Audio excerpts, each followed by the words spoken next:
Hello everyone, আমি তোমাদের Debashis sir, তোমার সকলের সাথে নেই তোমার চ্যানেল তোমাদের ইউনিক একাডেমিতে। তো চলো, অনেকদিন ধরে তোমাদের প্র্যাকটিস সেট চলছে, যেহেতু রাজ্য সরকারের পরপর পরীক্ষা আছে, তো প্র্যাকটিস সেটই এখন চলবে কন্টিনিউ। কারোর কোনো প্রবলেম হবে না আশা করছি।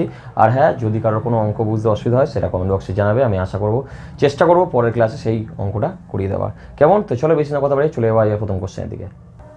চলে এসে যায় প্রথম কোশ্চেনে দেখো কী বলেছে। 72 লিটার ড্রিঙ্কিং ওয়াটারে সিরাপ ও জলের অনুপাত 7:2। ঠিক আছে, তাহলে কী বলেছে? 72 লিটার ড্রিঙ্কিং ওয়াটারে, ঠিক আছে, সিরাপ আর জলের অনুপাত কী বলেছে? 7:2। চলো, তাহলে 7:2 অনুপাতে আছে কত না 72 লিটার। আচ্ছা, 7:2 মানে কত? দেখো তো, যোগ করলে কত হয়? 9 তো। আর ওরা বলেছে কত? আমার তো যোগফল হয়েছে 9, ওরা বলেছে কত? 72। কত গুণ? 8 গুণ। তাহলে এবারেও 8 গুণ করে দাও, এটার সঙ্গেও 8 গুণ করে দাও। ঠিক আছে, তাহলে 27 56 আর 2 16। তাহলে 56 লিটার কি আছে? সিরাপ, আর এটা আছে কি? জল। ঠিক আছে, হ্যাঁ ঠিক আছে। চলো, বলেছে এতে আরও কত জল মেশালে সিরাপ ও জলের অনুপাত হবে 4:3। ঠিক আছে, তাহলে বলেছে এতে কত আর জল, এখানে জল কোনটা? এটা ওয়াটার, আর এটা কি? সিরাপ। ওকে, তাহলে বলেছে এতে কত লিটার জল মেশালে বলেছে কী হবে? নতুন অনুপাত হবে 4:3। ঠিক আছে, সিরাপের অনুপাত হবে, সিরাপ হবে 4 আর জলের অনুপাত হবে 3। ঠিক আছে, তো আমি যদি জলটা লাগবে, জলটাকে ওপরে রাখলাম। ঠিক আছে, তাহলে ওপরে ধরলাম 16 জল, জলের সাথে এক্স জল যোগ করেছি, আর নিচে হবে 56। সিরাপ কত হয়? 56। তাহলে উল্টো দেখো, ওখানে দেখো কী বলেছিল?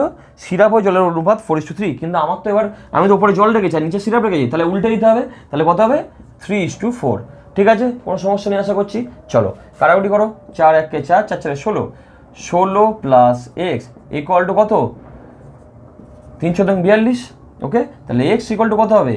42 মাইনাস 16। তাহলে 6 6 12, একের পর 2 2 2 4, 26 লিটার। 26 লিটার কী মেশাতে হবে? 26 লিটার মেটাবে কি? 26 লিটার মেশাতে হবে জল। ঠিক আছে, তাহলে কী হলো? 26 লিটার জল মেশালে কী হবে? সিরাপ আর জলের অনুপাত হবে কত? 4:3। ঠিক আছে, ওকে, কোনো সমস্যা নেই। চলে নেক্সট কোশ্চেন দিকে। চলে এসেছি পরের কোশ্চেনে দেখো কী বলেছে কি ভালো করে দেখো। বলেছে পরপর দুটি সংখ্যার বর্গের পার্থক্য 81 হলে বৃহত্তম সংখ্যাটি কত? বলেছে পরপর দুটো সংখ্যা, ভালো করে বোঝো, এটা কিন্তু এক্স ওয়াই ধরলে হবে না। বলেছে পরপর দুটো সংখ্যা, অর্থাৎ কি, যদি ধরি একটা সংখ্যা 2, এর পরের সংখ্যা হবে 3, অর্থাৎ কি পরের সংখ্যা। পরপর দুটো সংখ্যা বলেছে কিন্তু, অর্থাৎ এরকম ধরলে হবে না যে 2 ধরলাম একটা 5 ধরলাম, এরকম হবে না ব্যাপারটা। বলেছে পরপর দুটো সংখ্যা, যদি অঙ্ক না পড়তে পারো আর অঙ্ক যদি না বুঝতে পারো তাহলে অঙ্ক করা পসিবল নয়, বারবার বলছি।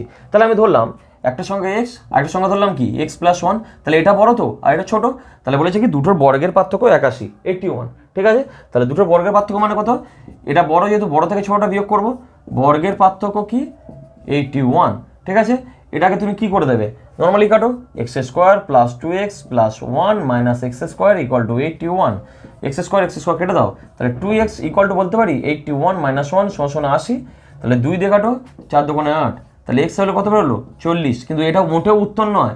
যদি উত্তর থাকে এটা যদি দাগ মেরে দিয়েছো, ব্যাস হয়ে গেল 0। ঠিক আছে, মোটেও এটা উত্তর নয়। জানতে কি চেয়েছে? বলেছে বৃহত্তম সংখ্যা কোনটা। তাহলে বৃহত্তম সংখ্যা কোনটা? এর সঙ্গে 1 যোগ, তাহলে 40 প্লাস 1, তাহলে হলো কত? 41। 41 হচ্ছে কি অ্যান্সার। ওকে, চলে গেল নেক্সট কোশ্চেনের দিকে।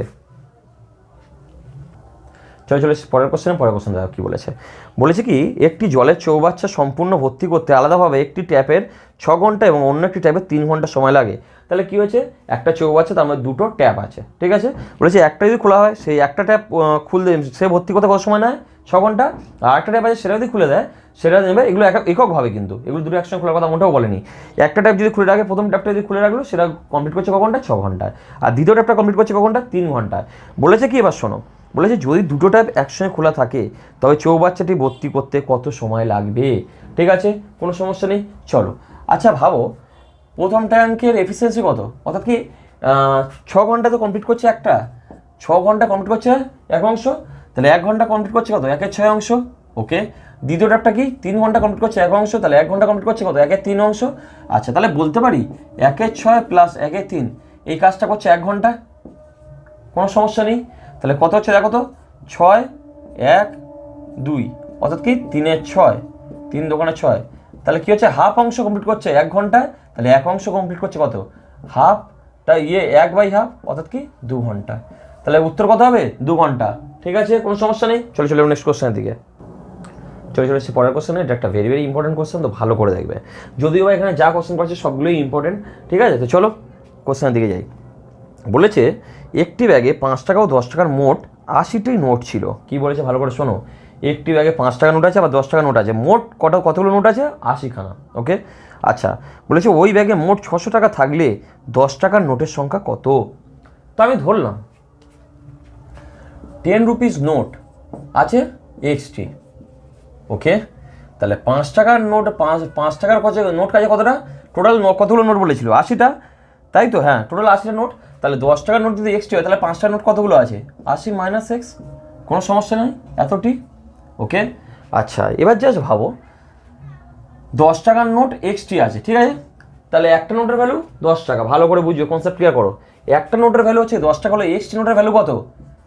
10x।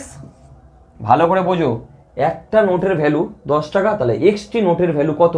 10x টাকা, ওকে। আবার ঠিক একই হবে, একটা নোটের ভ্যালু কি? 5 টাকা, একটা নোটের ভ্যালু 5 টাকা, তাহলে এতগুলো নোটের ভ্যালু কত বলতে পারি? 5 ইন্টু 80 মাইনাস এক্স টাকা, ওকে। আর এটা ইকুয়াল টু কত টাকা বলে দিয়েছে? টোটাল 600 টাকা বলেছে। ভালো করে কনসেপ্ট ক্লিয়ার করো, বারবার বলছি, ভালো করে বুঝে নাও। আমাকে বলেছে টোটাল 80টা নোট আছে, আমি ধরলাম 10 টাকা নোট আছে এক্সটি, আর 5 টাকা নোট আছে কত? 80 মাইনাস এক্সটি, কোনো সমস্যা নেই। আচ্ছা, জাস্ট ভাবো একটা নোটের ভ্যালু তো 5 টাকা, তাই তো? একটা নোটের ভ্যালু যদি 5 টাকা হয় তাহলে এক্সটি নোটের ভ্যালু কত? তাহলে 80 মাইনাস এক্স নোটের ভ্যালু কত? 80 মাইনাস এক্স ইন্টু 5। ঠিক একই হবে, একটা নোটের ভ্যালু যদি 10 টাকা হয় তাহলে এক্সটি নোটের ভ্যালু কত? এক্স ইন্টু 80, এই এক্স ইন্টু 10, ঠিক আছে, কোনো সমস্যা নেই। আর এই যে টোটাল, এটা তো টোটাল ভ্যালু বেরিয়ে গেল, এই ভ্যালু ইকুয়াল টু বলতে পারি 600 টাকা মোট, কোনো সমস্যা নেই। সব থেকে ইজি মেথড বলছি, ভালো করে বুঝবে। অঙ্কটা ভেরি ভেরি ইম্পর্টেন্ট কোশ্চেন, কিন্তু পরপর পরীক্ষা আছে রাজ্য সরকারের, বারবার বলছি এই কোশ্চেনগুলো আসে কিন্তু। তাহলে কি করবে দেখে নাও, 5 দিয়ে কাটো, 5 দোকানে 10, এখানে 5 12 60, 120।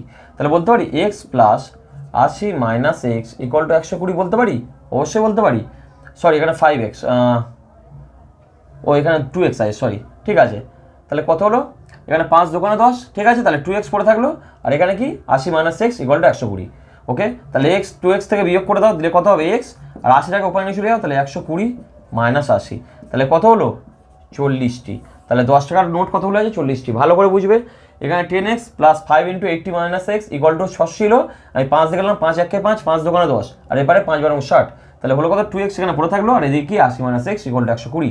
তাহলে x থেকে 2x বিয়োগ করলাম, তাহলে x ইকুয়াল টু 120 মাইনাস 80 সমান 40টি। তাহলে রাইট অ্যান্সার কত? 40টি, ওকে। চলেছিলাম নেক্সট কোশ্চেনের দিকে, চলে এসেছি পরের কোশ্চেন। পরের কোশ্চেন দেখো কি বলেছে। বলেছে a:b সমান 2:3, আবার বলেছে কি b:c সমান বলেছে 3:5, আবার বলেছে কি c:d সমান বলেছে 9:11। জানতে কি চেয়েছে, তবে a:b:c:d এর ভ্যালু কত? তো চলো বের করি। আমি শর্ট ফার্স্ট লিখে দেবো a:b:c:d। অনেকের প্রশ্ন, স্যার এতগুলো তো এরকম অনুপাত দেওয়া ছিল, এটা তো কোশ্চেন, এটা তো জানতে চেয়েছি উত্তর, তা আপনি এটা প্রথমে লিখে নিলেন। তো হ্যাঁ, আমি প্রথমে লিখলাম, তারপর দেখে নেওয়া যাক কী করা যায়। বলেছে a:b এর ভ্যালু কত? 2:3, কোনো সমস্যা নেই। আচ্ছা, b:c এর ভ্যালু কত বলেছে? 3:5, 3:5, ওকে। আবার কি বলেছে? c:d সমান 9:11, 9:11, কোনো সমস্যা নেই এতটা পর্যন্ত। যেরকম বলেছিলাম সেরকম বসিয়ে দিয়েছি, দেখো কোনো কিচ্ছু করিনি। এবার দেখো এইগুলো ফাঁকা আছে, এগুলো ফাঁকা আছে, এগুলো ফাঁকা আছে, তো ফাঁকা যখন আছে তার ভর্তি করে দিই। ঘরগুলো কেন পড়ে থাকে? ফাঁকায় কেন পড়ে পড়ে নষ্ট হবে? তো চলো ভর্তিই করে দিই। 3-এর পেছনে ফাঁকা ঘর মানে 3গুলো বসিয়ে দাও, পরপর 3 হিসাবে বসিয়ে দাও, ঠিক আছে। 3-এর আগে এখানে ঘর ফাঁকা, বসিয়ে দাও 3। 5-এর পেছনে ঘর ফাঁকা, বসিয়ে দাও 5। 9-এর আগের ঘর ফাঁকা, বসিয়ে দাও 9। তার আগের সামনে ফাঁকা, বসিয়ে দাও 9, দাও টেনে। এবার নর্মালি কী করবে? গুণ করে দাও। 2 গুণ 3 গুণ 9 ইস্টু 3 গুণ 3 গুণ 9 ইস্টু 3 গুণ 5 গুণ 9 ইস্টু 3 গুণ 5 গুণ 11, ওকে। এই হলো a:b:c অনুপাত, c:d এর অনুপাত। দেখো যেন কাটাকুটি যাচ্ছে কিনা, দেখো 3 3 3 3 কেটে দিয়েছে, কোনো সমস্যা নেই। তাহলে এবার আর কাটাকুটি যাবে না? আর যাবে না। তাহলে কত হলো? 9 দোকানে 18, 3 9 27, 5 9 45, 5 11 55। তাহলে 18:27:35:55। তো যাই হোক, উত্তর নেই যখন, তাহলে এটা উত্তর কী হবে? কোনোটিই নয়। কেমন? চলে নেক্সট কোশ্চেনের দিকে, চলে এসেছি পরের কোশ্চেনে। পরের কোশ্চেন কী বলেছে? বলেছে কিছু টাকা a:b:c এর মধ্যে 1/2:1/3:1/4 অনুপাতে ভাগ করা হলো। তো চলো আগে সে ভাগটাই করে নিই, দেখি কী বলেছে। a:b:c, তার ভাগটা কীরকম করেছে? 1/2, 1/3, আর কি বলেছে? 1/4, এই অনুপাতে ভাগ করেছে, কোনো সমস্যা নেই।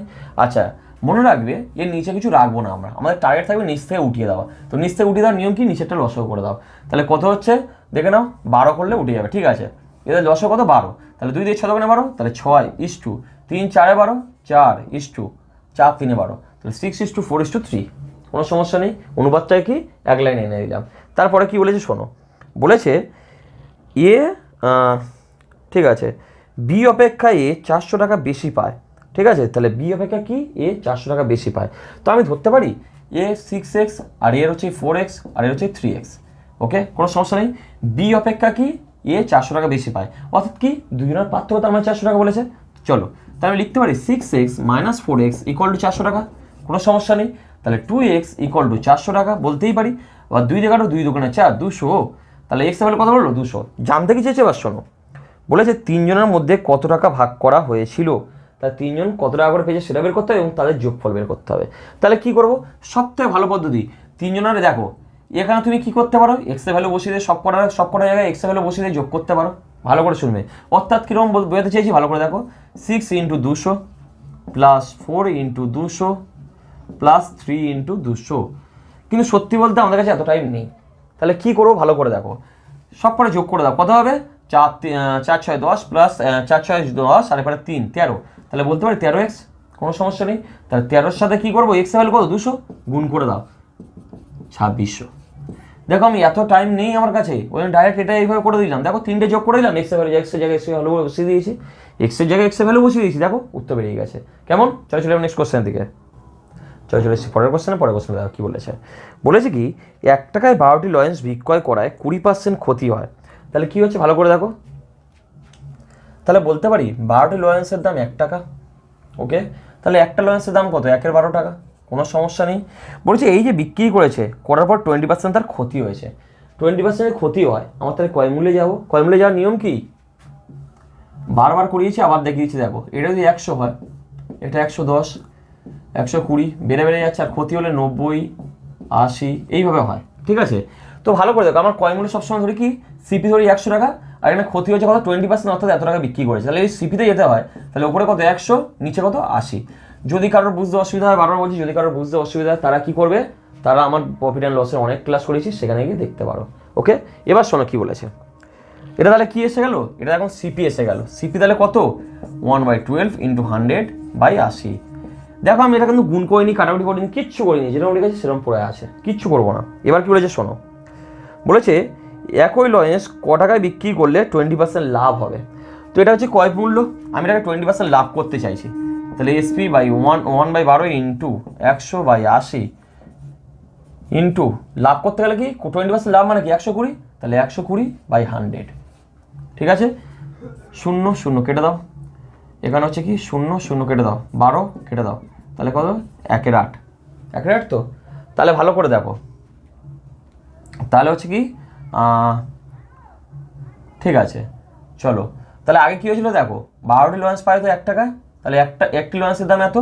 ঠিক আছে, তাহলে এতটাই লয়েন্স পাওয়া যায়, এত টাকায় পাওয়া যায় একটি লয়েন্স। ঠিক আছে, তাহলে 1 টাকায় পাওয়া যাবে কত, এত টাকায় ভালো করে বোঝো, এত টাকা পাওয়া যায় একটি লয়েন্স, তাহলে 1 টাকা পাওয়া যাবে কত, উল্টে দাও 8টি। কোনো সমস্যা আছে, এত টাকায় পাওয়া যায় একটি লয়েন্স, তাহলে 1 টাকা পাওয়া যাবে কত, যেটা পাওয়া যাবে তা উল্টে দাও। ওকে, চলো নেক্সট কোশ্চেন দিকে। চলে এসেছি পরের কোশ্চেনে দেখো কী বলেছে এ এবং বি একত্রে একটি কাজ 6 দিনে শেষ করতে পারে, আবার বি একা ওই কাজটি 8 দিনে শেষ করতে পারে। বলেছে বি 5 দিন কাজ করার পরে বি চলে যায়, তবে বাকি কাজে কত দিনে শেষ করবে। ঠিক আছে, তো চলো আচ্ছা শোনো, বলেছে কি এ ও বি একটি কাজ 6 দিনে শেষ করতে পারে, ভালো করে বুঝবে। তাহলে এ প্লাস বি এদের এফিসিয়েন্সি কত, 1/6। এফিসিয়েন্সি কি মানে কি, কার্য করার ক্ষমতা, অর্থাৎ কি 6 দিনে করে 1 অংশ, তাহলে 1 দিনে করে কত অংশ, 1 দিনে করে 1/6 অংশ। আবার বি বলেছে কি 8 দিনের কাজটি শেষ করে, তাহলে বির এফিসিয়েন্সি কত 1 এর 8, তাহলে হচ্ছে কি এর এফিসিয়েন্সি কত 1/6 - 1 এর 8। ঠিক আছে, চলো 24 4 ছক 24 3 আছে 24, তাহলে এর এফিসিয়েন্সি কত 1/24। কোনো সমস্যা নেই।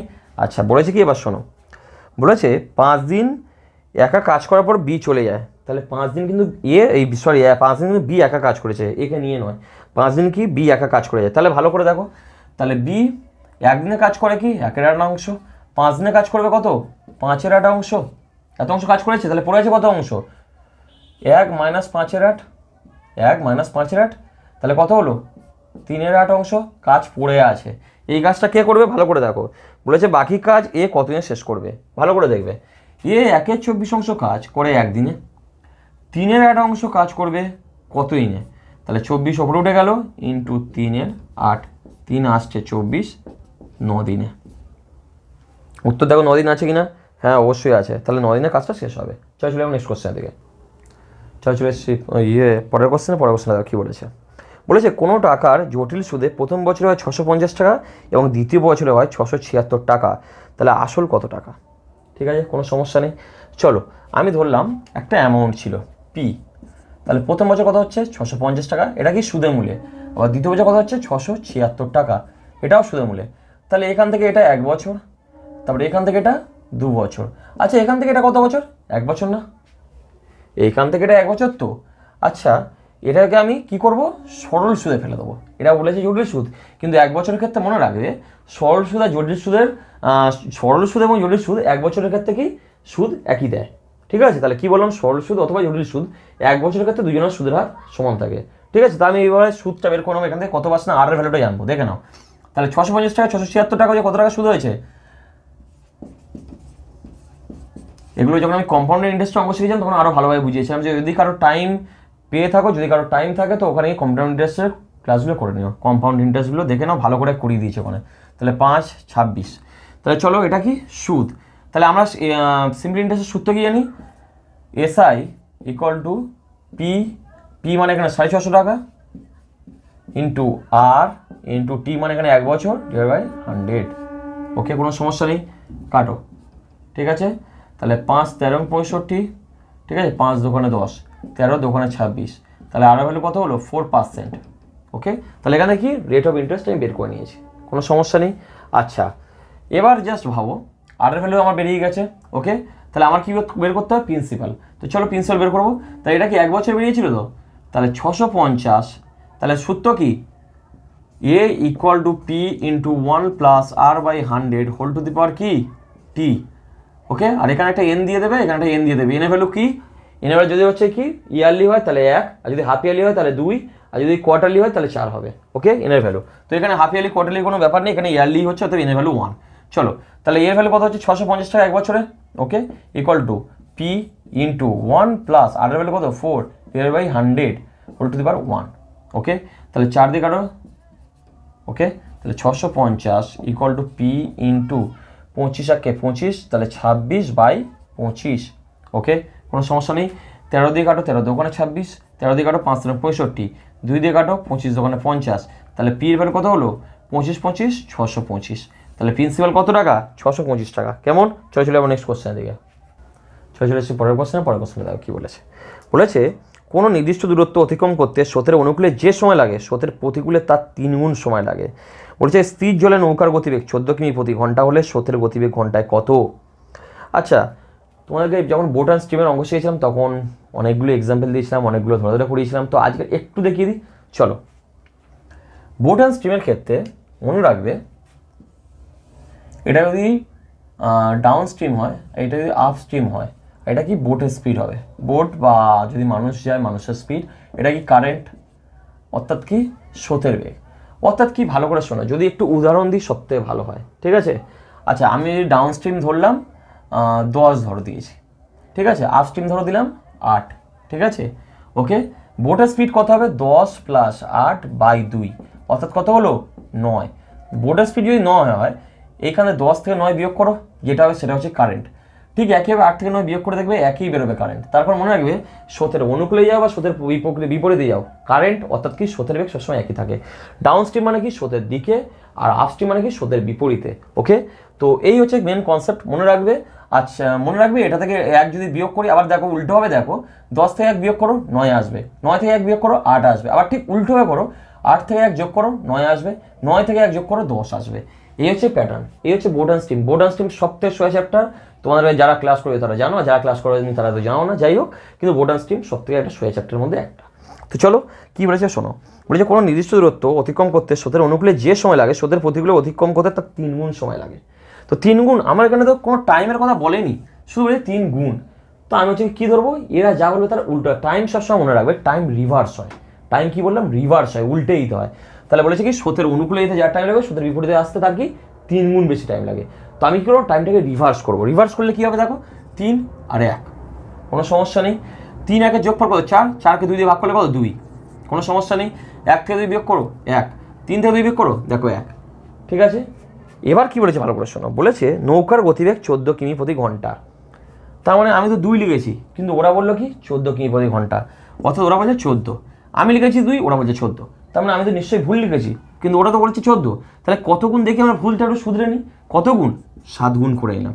তাহলে যদি এখানে 7 গুণ করি অবশ্যই এখানেও 7 গুণ হবে, অবশ্যই এখানেও 7 গুণ হবে, অবশ্যই এখানেও 7 গুণ হবে, অবশ্যই এখানে 7 গুণ হবে, ঠিক আছে। তাহলে জানতে কি চেয়েছে, বলেছে কি স্রোতের গতিবেগ কত, তাহলে 7 1 7, এটাই তো স্রোতের গতিবেগ, এটাই উত্তর। চলে নেক্সট কোশ্চেনের দিকে।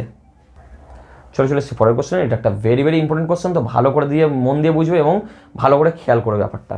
খুব ভালো কোশ্চেন, এই কোশ্চেনটা বারবার রিপিট করে, বিশেষ করে কেন্দ্রীয় পরীক্ষা, তো কেন্দ্রের যে পরীক্ষাগুলো বেরোয় সেখানে সবসময় আসছে, আর রাজ্য সরকারও দিচ্ছে এখন। খুব ভালো কোশ্চেন, তো ভালো করে বুঝবে, ভালো করে কনসেপ্ট ক্লিয়ার করবে। কী বলেছে শোনো, বলেছে বিক্রয় মূল্যের ওপর 25% ক্ষতি হলে ক্রয় মূল্যের ওপর কত শতাংশ ক্ষতি হবে। ঠিক আছে, ভালো করে শোনো, বিক্রয় মূল্যের ওপর 25% ক্ষতি। আচ্ছা, এতদিন তো আমরা সিপি 100 টাকা ধরতাম, সবসময় ধরে এসেছি, তোমরা সবাই ভালো করে জানো সিপি আমরা সবসময় 100 টাকা করে ধরি, তো সব ভালো কথা। কিন্তু আজকে কি সিপি 100 টাকা ধরবো না, যেটা বলেছি বিক্রয় মূল্যের উপর 25% বলেছে, তো বিক্রয় মূল্যটাকেই ধরবো 100 টাকা। ভালো করে দেখো,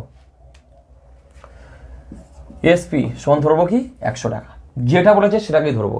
বলেছে বিক্রয় মূল্যের উপর 25% ক্ষতি, তাহলে সিপি কত টাকা 125 টাকা, নিশ্চয়ই 25% ক্ষতি হয়ে যেত, তাহলে 125 টাকা সিপি, কোনো সমস্যা নেই। ওকে, জানতে কি চেয়েছে ক্রয় মূল্যের উপর শতকরা কত শতাংশ ক্ষতি হয়েছে। তো আমি দেখতে পাচ্ছি ক্ষতি তো 25 হয়েছে অবশ্যই, তাহলে ক্রয় মূল্যের উপর কত, ক্রয় মূল্য মানে কত 125, নিচে 125 বসিয়ে দাও ইন্টু 100,